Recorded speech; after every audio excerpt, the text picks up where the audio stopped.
Welcome to another episode of Coffee or Convery, where we sit down with industry leaders and entrepreneurs to discuss their journeys, insights, and the stories behind their success. Today, we have a special guest with us, the owner and president of Spotted Dog Construction based here in Toronto. Meet Simon Brewer, a seasoned professional with a passion for turning dreams into reality. With a Bachelor of Commerce in Finance and Economics from the University of Toronto and a wealth of experience in investment banking at TD Securities, Simon has recently transitioned into the world of construction. As the owner and president of Spotted Dog Construction, Simon leads a team of skilled professionals who believe that creating your dream home should be a joyful experience. Whether you're envisioning a kitchen reno, a bathroom transformation, or a complete overhaul of your living space, Spotted Dog Construction is dedicated to provide the highest quality craftsmanship and first-class customer service at every step of the process. So let's get into it and uncover these stories and experiences and insights that have shaped Simon's entrepreneurial path. And here we go. Let's welcome Simon Brewer. Hey, thanks for having me, Brian. Hey, thanks for being here. Really excited to get going and talk about your journey and all the different transitions you've made. And yeah, really excited. But before we do that, let's maybe talk about some quick rapid fire questions. Alrighty. So, what are your pronouns? He, him, his. Awesome. And superpower, what's your superpower? I would say probably making connections with people. Awesome. Awesome. Very good in your business. Yeah. Do you have a favorite smell? I was thinking about this one this morning. Like maybe steak on the barbecue. I've never really thought about this before, but that's a pretty good smell. It's a summer smell too. Yeah, It is a definitely. summer smell, which it's not Bring, right now. yeah, Yeah, it brings a lot of senses to the it, forefront. it does. Yeah. Awesome. I love that. Best compliment you've ever received. Uh, this probably goes back to superpower, but I'd say I've had people tell me before that like I'm very relatable and approachable. I make them kind of comfortable, and I think that was something that played a big role when I was at school at U of T and I was recruiting for investment banking. And then after that, once I had that job, and students view investment banking as very intimidating, often for a good reason. And so I think I made that all seem a little bit more approachable and less scary to them. Yeah, no, that's a great skills to have too. Awesome to Mm, life skills to navigate. yeah. Guilty pleasures, go-to snack. What's yours? Oh, I didn't know this was a guilty pleasure. My Well, go-to it doesn't snack is have to definitely be. not a like it's not really a good snack food either. Like I consume a very large amount of salad, which is very boring snack. I just really like vegetables in a very odd way, but I eat a lot of salad. So if I'm gonna have a snack, it's usually a salad. That's a good thing. It doesn't have to Yeah. be, hey, No, guilty pleasure can be healthy. yeah, I guess that's fair. Exactly. But yeah, I love my greens. Awesome, awesome. Favorite holiday? I say like a mix of adventure and relaxation. So, maybe a little bit of time on the beach mixed with like exploring the area, trying some new food, Nice. that kind of stuff. We all started somewhere. What was your very first job? Um, so there's a chain of grocery stores in Toronto. They're kind of higher end. It's called Summerhill Market. Yeah, I worked at one of them for like 3 weeks when I was in grade 9 or 10, and then I effectively got fired because they had me working in the juices section. I think the first day I was there, I got food poisoning. The second day I was there, I like dropped a bunch of like glasses or glass bottles of juice and shattered them everywhere. And then my soccer schedule wasn't aligning with and like, yeah, I remember emailing them 3 weeks and being like, hey, like, when do you want me to come in next? And they're like, I think the guy, my manager said something along the lines of, your services are no longer required or something like that. I was like, okay, that's all right. I don't think this was a good fit anyways. yeah. Oh wow, what an interesting one. Yeah. Um, if you had to describe yourself in one word, what would you choose? Ah, this is hard. Like probably approachable. This goes back to what I Yeah, was saying earlier, but I think yeah. that's a good word. That's a great word. Yeah. Awesome. Well, first of all, thank you so much for joining. And let's maybe jump in a little bit now into your journey and share a little bit with the audience, how things have gone for you. So your background includes a Bachelor of Commerce in Finance and Economics from the University of Toronto. Like you said, you had experience in investment banking with TD Securities, and now construction. So how has that transition been so far for you, going from financial services and banking to construction? Yeah, I think it's a big change to go from like employee to self-employed. I think you can probably relate to that. But it's a scary transition, but also a really exciting one. I think I got a nice email back from someone I used to work for recently saying, if you have kind of the entrepreneurial spirit, starting your own business and going that way is kind of the only path that's really ever going to provide you any kind of satisfaction. Um, and I think I've really found that so far. Like I'm loving what I'm doing now. I'm having a ton of fun. I'm also completely terrified, but the two kind of go hand in hand. Yeah. Uh, but definitely a big change. I found that I wasn't great at sitting at a desk all day. Yeah. So I definitely spend a portion of my day sitting at my desk still, but it goes back and forth from that to going and being on site, meeting new clients, meeting new subcontractors, suppliers. I'm really trying to build relationships with everyone at every step of the process. So definitely a lot of time away from my desk, which has been nice. Awesome. And I'm just curious, like, if you think about going further back, were you a creative kid? Did you like to work with your hands and do things? Was that always kind of who you were? Not in the slightest. Oh, I think actually uh, I make this joke often, and my dad's a lot better now. But like, I make the joke that the guy couldn't swing a hammer for the life of him, and I love him dearly. But that really wasn't like me growing up at all. I was not creative. Like my brother designs video games for a living. I'm gonna plug him quickly because what he does is cool. yeah. He works for Treyarch and he builds like Call of Duty Black Ops. So he does a really cool job. Like he's always been very creative. And I can't, you know, draw for the life of me. And I just wasn't me growing up at all. I'd say I'm a lot more like my dad in that sense. Okay.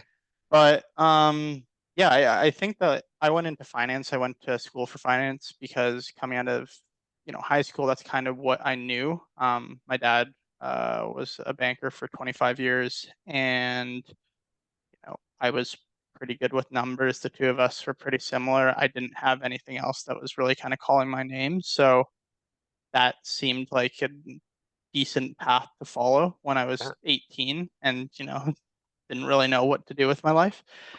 Uh, I don't know if any and 18-year-old knows what well, to do well, with well, their no, life. they don't. And I have a whole issue with like the way that universities work in general, and how they want you to decide at 18 what you're going to do for the rest of your life. I'm like, that's ridiculous. Like you're 18, you're not even like developmentally like you know Exactly. yeah. So regardless, That's another podcast. that's a whole different tangent that we won't go down today. But I think I probably should have been an engineer. Like I think Yeah. I've learned over the last number of years that I really love kind of tinkering with things, taking things apart, putting them back together. Um, I kind of learned that through the pandemic in a really weird way. I built my computer, which I think I've explained this to you before, but it's like adult Lego, like it's very much plug and play. Like you buy a Yeah. graphics card and a CPU and a motherboard, like they all connect together. It's not difficult, but I built my computer and then I built my buddy a computer and then I rebuilt my brother's computer. And I was like, okay, I can only build so many computers.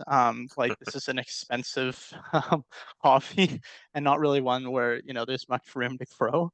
You can get into water cooling, but I won't go down that path. But regardless, I think I should have been an engineer. Yeah. And that's fine. But I think once I had built a couple computers, I was like, okay, what else can I build? And I kind of went down the rabbit hole of building things, houses, and woodworking and all that stuff. And so my chief learning resource, which I think I discredited a lot until recently, when a lot of general contractors and carpenters told me it was actually a really great learning resource, is actually YouTube. So I've watched thousands of hours of YouTube videos on everything under the sun, related to construction, and I learned Interesting. so much every single day through that platform. And so yeah, it's definitely been cool. I don't know where this question started. I went in about six different directions, No, so no, sorry no. about that. No, don't no, it's great. It's good insights, it's information. I think so much stuff we experience at a young age at 18, everything, it feels very programmed and you're gonna Yeah, go this path and you're gonna follow this transition and you're gonna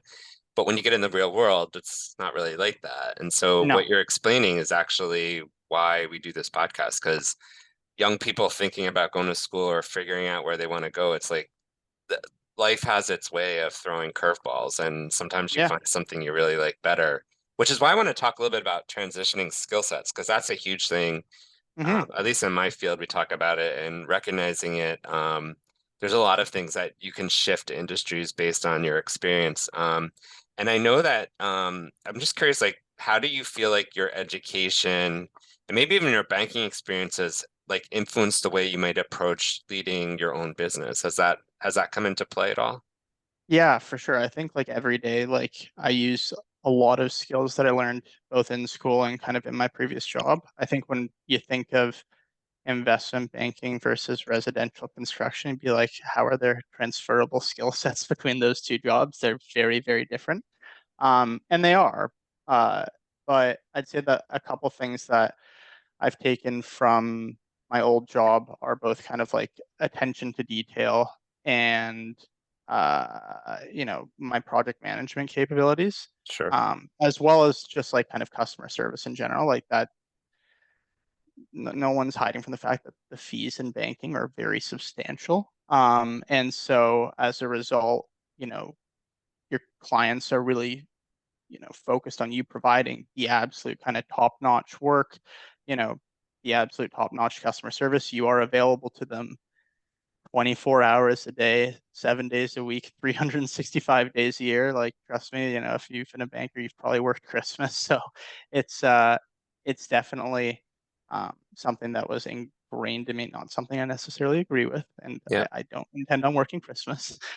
um, but yeah, definitely those two things. And then I think the project management side of things, like I think there's actually a very legitimate place for me in general contracting, especially from the perspective of, as a general contractor, you're responsible for either, yourself if you're going to kind of be an owner operator and like do everything yourself, which is not my path at all because, I can do a lot of things. I cannot do them nearly as fast or probably to the same kind of quality level as the various subcontractors I work with. So my business model is subbing out basically all of our work. I have a carpenter that I found who's really, really experienced and has taught me a lot. And I'm working alongside him to like, hang a door, do baseboards, or, Nice. install a new breakfast bar, just because there's a lot of value to me in understanding every step of the process, especially from like an estimating perspective, Sure. knowing it takes this long to do this and this long to do this. And so I've learned a lot so far. I definitely undershot how long certain things were going to take, but I'm kind of that's fine. Like it's all a learning process. Um, and yeah, I'd say to go back again, like from school, I'd say the biggest thing I took was accounting. Okay. Yeah. That's definitely been helpful to understand. Just looking at kind of our P&L on the first job, the bookkeeping side of things, it's definitely been helpful. Awesome. Yeah, that would make sense. Talking about other experiences, I know you've done some internships and co-ops and things like that. Um, how valuable have those been to your working experience, and thinking about our audience who may be considering a co-op program or doing some work integrated learning? What's your thoughts? Yeah, I think co-op's awesome. Like I'm really jealous that U of T didn't have co-op. There's a lot of students that would go and kind of do voluntary co-op periods anyways.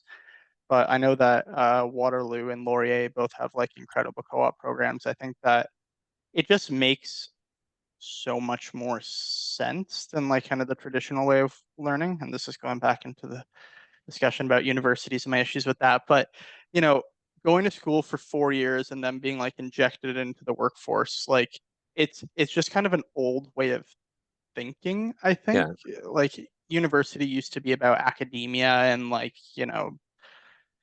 then you'd go and find yourself, and then you'd go work, and that's just not how it works, like Yeah. today, especially if you live in the States where like the cost of going to school is outrageous. And you end up with like hundreds of thousands of dollars of student loans that you're then repaying for the rest of your life. Like it just doesn't make a lot of sense. So I think co-op programs are fantastic. Like they give you that opportunity to learn the theoretical side of things because I think there still is a lot of value in that.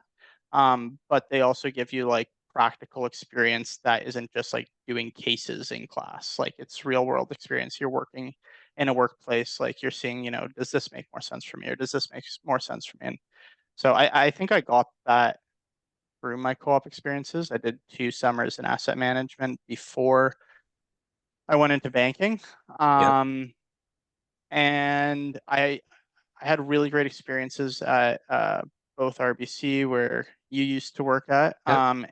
as well as Manitou, which is a smaller asset manager where I had a really positive experience in my first summer. That was a small office, and I think that's kind of where I learned that I liked doing a bunch of different things. I had a lot of different responsibilities there as kind of, the most junior employee. But also I liked the small office. I really liked Mm. kind of feeling like I was able to make connections with people and I wasn't just kind of a tiny cog in a big machine. I think that's something that most people that work for a corporation probably struggle with. Yeah, I'm glad you brought that up because I talk very often with, listeners of this podcast and people that, you don't always have to go for the big names, the big brands, the big enterprises. You can learn a Yeah, lot at a small and medium business where you may even do way more involvement than you would at a bigger organization. So 100%. I'm glad you said that because I think it's important. And you're right, this whole idea, maybe I got to do a podcast with a bunch of young people around the disruption of the post-secondary ecosystems and things because it's ripe for disruption. It's been ripe. I've been the disruptor in it myself. And some stuff I got off the ground and some things I didn't. But I think Yeah, your points are really well taken. I also want to talk though about the trades and construction. I think that yeah. um just I've spent a bit of time in it in the last year and a half or 2 years. Really learned a lot about the industry. But what do you think is, you hear it always on the radio, there's a talent shortage, there's a talent shortage. What is what is your opinion on this talent shortage and the tough time attracting talent to the industry itself? I mean, do you think, I mean, you've made it crossed over and you're experiencing it, but what if others are thinking about it or feel like, oh, well, maybe I won't like it or maybe it's not the right, but why do you think there's such a problem Uh, with attracting talent? I think that it's very interesting. Like in North America versus Europe, it's a very, very, very different situation. In Europe, they have like really well respected like trade schools, and like it's very much a respected career path to like go into the trades, whether you're a carpenter, a plumber, an electrician, or HVAC, whatever it is, like it's very respected. They have very, very good like practical learning programs over there for, all those various trades. And we have like very good programs here too, but I think that there's often the kind of misconception that, if you go into the trades, you're the stupid kid who, didn't go to university or like, you weren't like, smart enough or motivated enough to go for post-secondary education. Um, and the best job out there is a desk job working for like some multinational corporation. And I Needs to be I don't know. demystified, I think. It does for sure. Like honestly, like I've met like I love all of the subcontractors I work with, and I've met so many people in the trades the last couple of months, and I have so much respect for all those people. I think like working alongside them the last couple of months like has definitely increased the amount of respect I have for them. Like Hmm. don't kid yourself. It's hard work. Like it's Yeah, hard work, but it's so rewarding to have like a tangible thing to look at the end of the day. I sent you kind of those 2 videos right before we yeah, started, and like what we just finished laying floors on the project I'm working on, and they're beautiful. And I spent all day yesterday just like looking at them and beaming, right? So, yeah. Self-pride yeah, and yet exactly. purpose, but also self-pride and also like seeing the fruits of your labor, as they say, right? Exactly, exactly. Yeah, So that's so yeah, cool. I think it's a really, really, really um, awesome career path and a career path where there actually is a lot of financial opportunity. Like there's a lot of financial opportunity in construction. It's very much, as kind of someone said to me in a bit of a crude way, an eat what you kill industry. Like if you want to work a million hours a week and like, put up 100 homes a year, you can do that.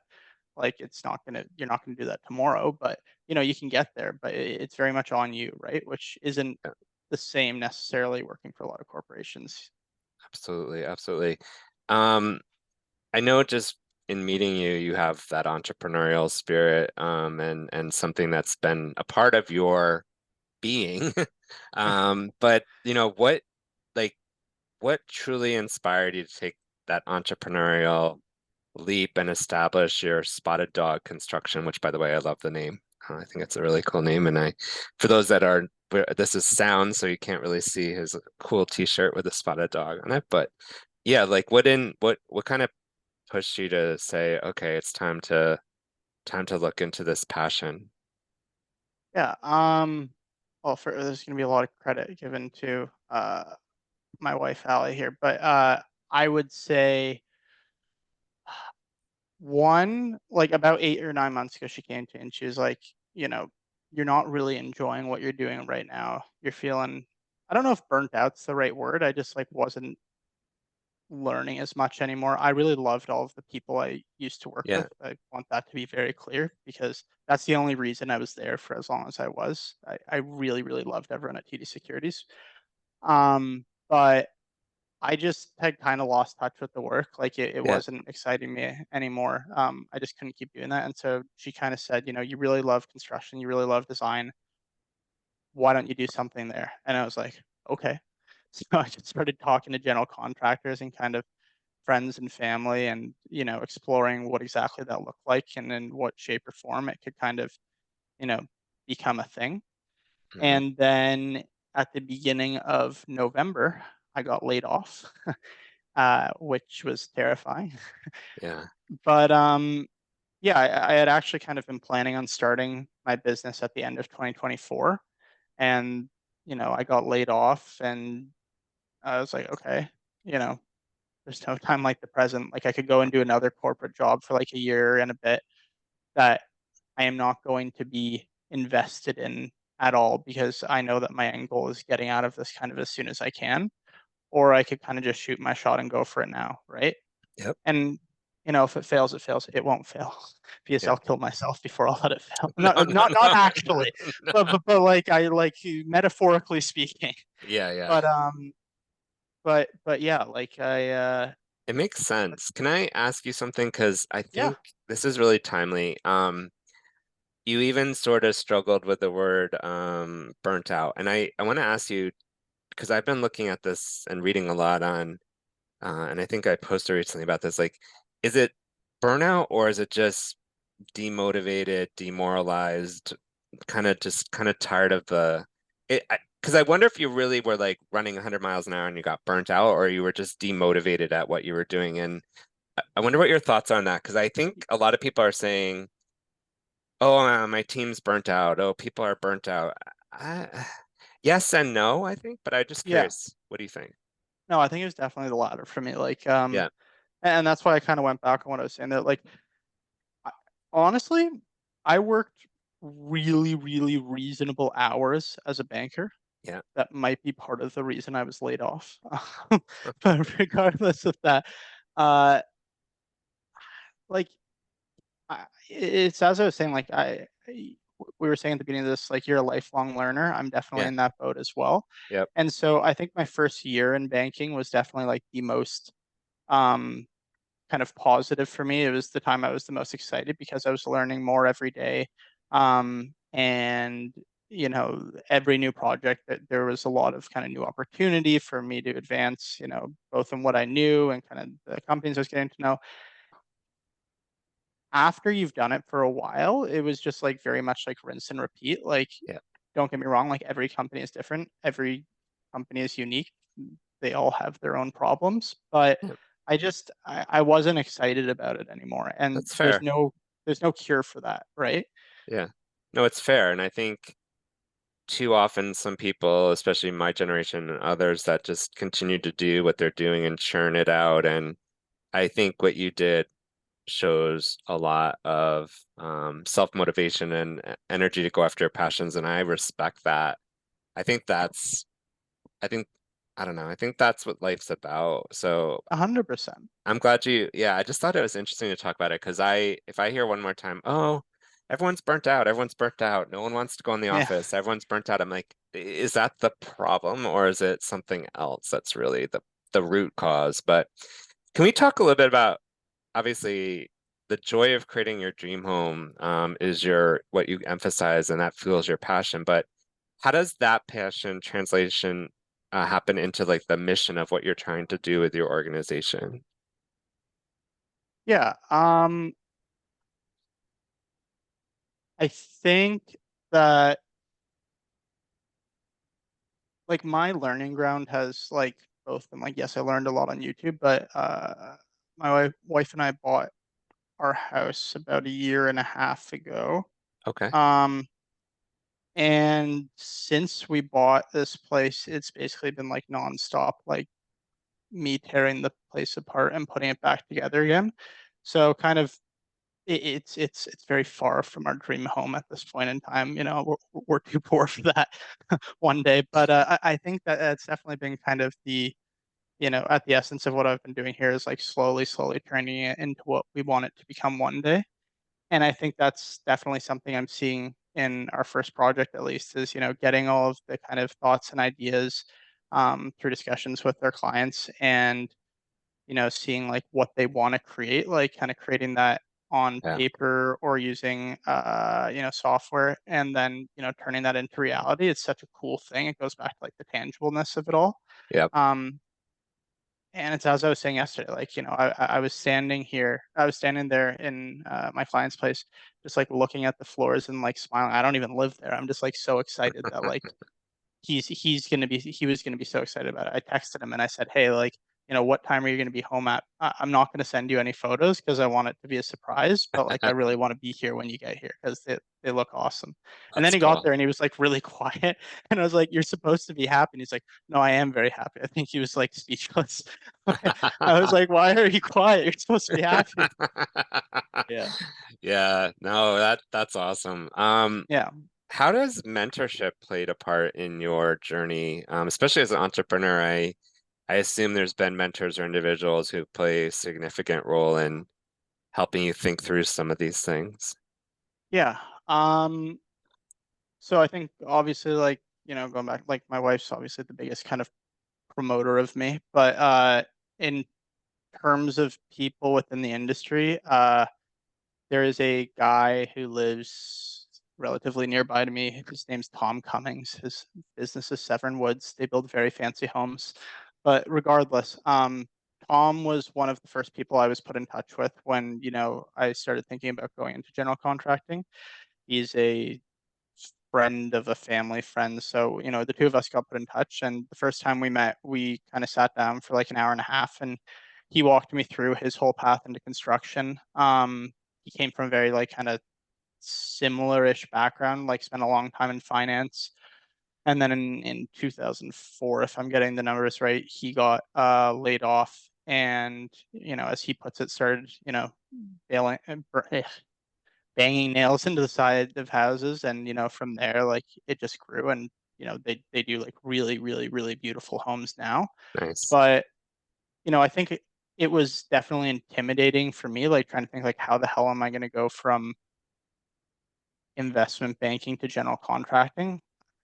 I think one of the most difficult things for me was like the added complexity of the fact that like I do have a mortgage. I do have a dog. She's all is relatively cheap, but you know, we do want to have like kids like in the next couple of Sure. years. So like it's starting your own business. Like yes, there's like a financial investment to do that. I don't think it's prohibitive by any means. Like we haven't had to invest a lot to start, but it's more so that like I'm not going to realistically make very much money this year. And I went from a job where like they did pay me very well.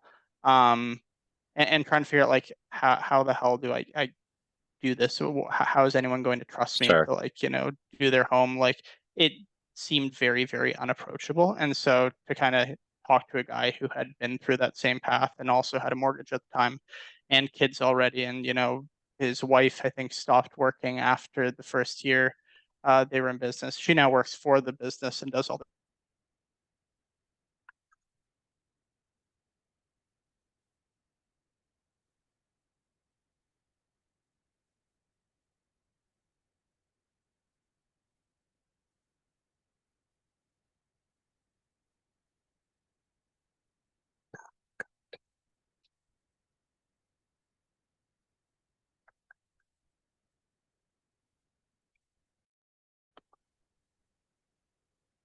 So you were saying about mentorship and that the person that you had met and worked with that um, they had gone through some changes and things, and his wife had it now works for the business. Can you pick up from there? Yep. So yeah, like he was in a similar scenario to me. Got laid off from his finance job. Uh it, Tom is a very skilled craftsman. I've never seen his carvings, but apparently like he carves very beautiful like animal sculptures, apparently like Wow. small Shetland ponies and stuff, including like hair, like stuff that I can't do. So I didn't Yeah. have that, but regardless, yeah, he came from a similar background, and so to kind of see that someone in the same shoes as me, relatively speaking, had been able to do it was very encouraging. So So, when I got laid off, the first person that I emailed, like, I think I got laid off. I immediately took a shower, ripped my docking station out of my. Actually, no, the first thing I did was I deleted Outlook and Teams from my phone. And I was like, oh, I feel cleansed. Then I like tore out my docking station and like kind of left all that stuff at the front door for a courier to come pick up whenever they came. I took a shower and then I emailed Tom and I was like, "Hey, do you have any time to chat this week?" And him and I chatted for about an hour and a half the next morning, and he was really excited for me and thought that it was great. And he ended the call by saying, "I just wanted to congratulate you on getting laid off once again." I'm like, "Thanks, Tom." So he was yeah. definitely the person I needed to talk to at that point in time, and gave me a good pick me up.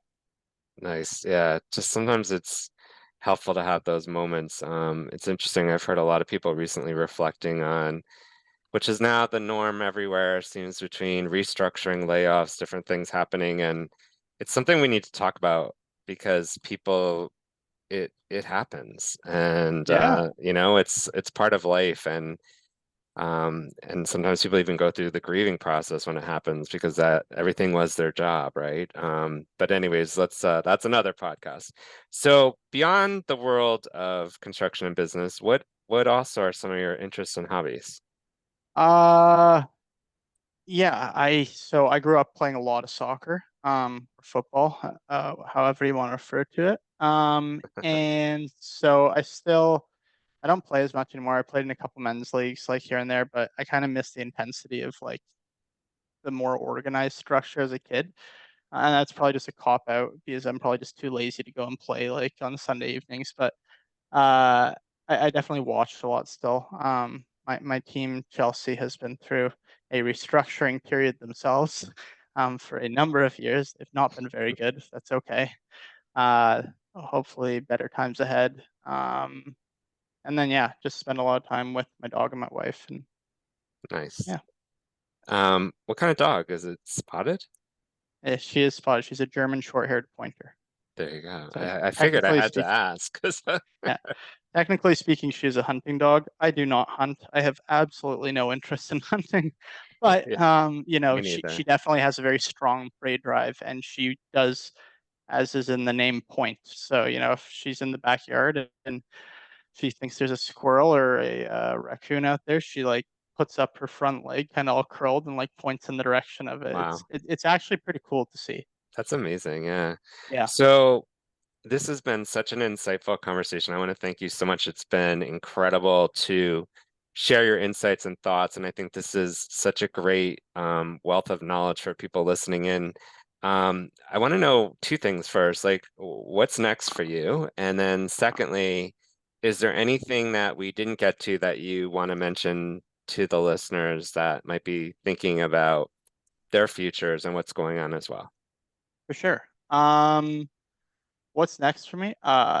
Everything. I want to do everything. And that's kind of the beauty of being an entrepreneur, right? Like, you want to, stay a small mom and pop shop, which is completely acceptable. You can do that. You want to, build this into, one of those multinational corporations that you hated working for. Well, I guess you could do that too. Yep. Um, so I think for me, like I'd really love to eventually get into uh, you know, maybe like the small side of development, like kind of buying a bunch of plots of land at a time and like building kind of not like subdivisions per se, because that's Yeah. too big. Like I don't like production level housing, because I think you lose a bit of the quality side of things, which is ultimately what I care about. But um, I don't know, like building some like really cool houses, like, at a time, pooling money from people and getting into that. But more short term, I really love the old homes in Toronto. I really love the Annex and Plater and Rosedale and Riverdale where I live and Cabbage Cabbagetown where you Town. live. Exactly. So like the old homes in Toronto, they're so beautiful. I really, really love brickwork. And so yeah, I'd really love to get into kind of some whole home renovations in those areas. And just kind of my favorite design style is very much contemporary, like kind of maintaining the character and integrity of those beautiful old homes and all of the kind of stories and history they have, but Yeah. just kind of modernizing them a little bit. Not modern. I don't like the kind of pseudo jail homes. Those are Right. really not my vibe in the slightest. And I don't really like modern, like full modern at all either. But just kind of bringing some new life into them and kind of mixing the new and the old. That's kind of what really excites me. And what I'd like Yeah. to do short term. That's awesome. And I think there's so much potential. There's so many people restoring their homes, like, I am too. Yeah. Um, well, anything you wanted to leave the audience with or thoughts around some of the things you've learned or before we, Yeah, like I think I was very much like handed a gift in being laid off. Like, yeah, yes, I planned on starting my business at the end of 2024. It's difficult to say whether that would have ever actually happened because I don't know. My life didn't go that way. But if you have, it's kind of back to what I said earlier, like if you have that entrepreneurial spirit, I think that like the only way you're ever really going to have satisfaction is if you chase that. yeah, um and it is terrifying. I'm not pretending like it isn't, but I think if you have the drive and you have the motivation and like you really are committed to getting your idea off the ground, you can make it happen. It very likely will not take the path that you kind of envision in your head, because that's just not how life works, and that's why life stays interesting. But uh yeah, I think you just kind of got to jump sometimes and do it, which is difficult to say from someone who's a little bit risk averse. yeah. Well, and it's great advice and insights. Again, Simon, thank you so much for joining and being a part of this today. Much appreciated. Really great to chat with you. Can't wait to see all the great things you're doing and building. Yep. Um, and again, thank you for being on the podcast. Yeah, thanks for having me again, Brian. Had a lot of fun. So, for the listeners, if you liked what you heard today, please follow us and like this on Spotify, but also tune in to Instagram Coffee with Convery, where you can see all of our episodes and take note of the ones you want to listen to. So, this has been with Coffee with Convery, and until next time, please stay well.